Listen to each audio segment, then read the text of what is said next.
The Society of Jesus kicks off a year of renewal dedicated to its founder, St. Ignatius of Loyola. This year marks the 500th anniversary of the conversion of St. Ignatius of Loyola. He was injured in battle, and during a second rehabilitation for his injuries, he felt a calling to Christ. He founded the Jesuits, in order with more than 16,000 members worldwide.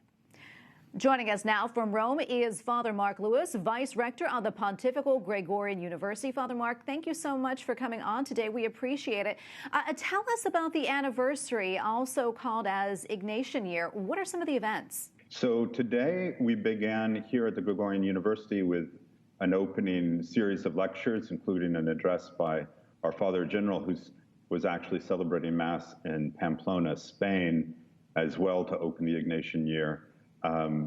So we began the celebration today, May 20th, the anniversary of Ignatius's wound at Pamplona, and it will go until March 22nd of 2022, the date of St. Ignatius's canonization. And for those who may not be familiar, can you tell us a little bit about your founder, St. Ignatius of Loyola? So St. Ignatius was a Basque nobleman, minor nobility, who lived at the very end of the 15th and into the 16th century. He had a conversion experience after being injured in battle against the French in Pamplona in 1521.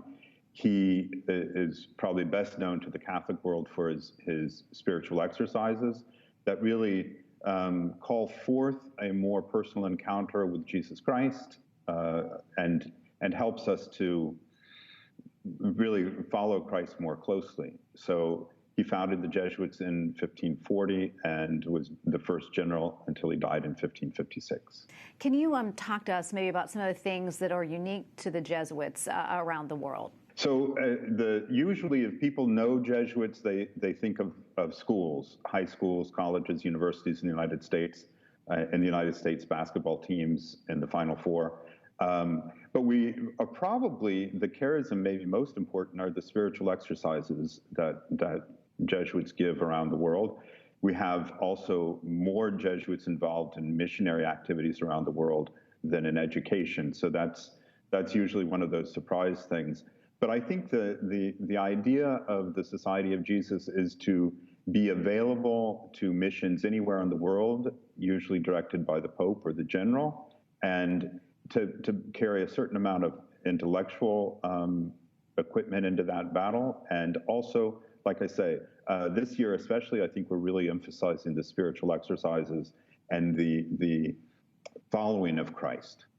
We have about a minute left or so, but I'm wondering, how does having a Jesuit Pope, how does that influence your community? In what ways? I think that's a wonderful question, and I'm not sure that we really have an answer for it yet. Francis is the first Jesuit Pope, and I think he brings, if you look at his papacy, he brings an awful lot of the Jesuit charism to it, especially the spiritual exercises. I think he feels somewhat comfortable sending us, asking us to take on missions.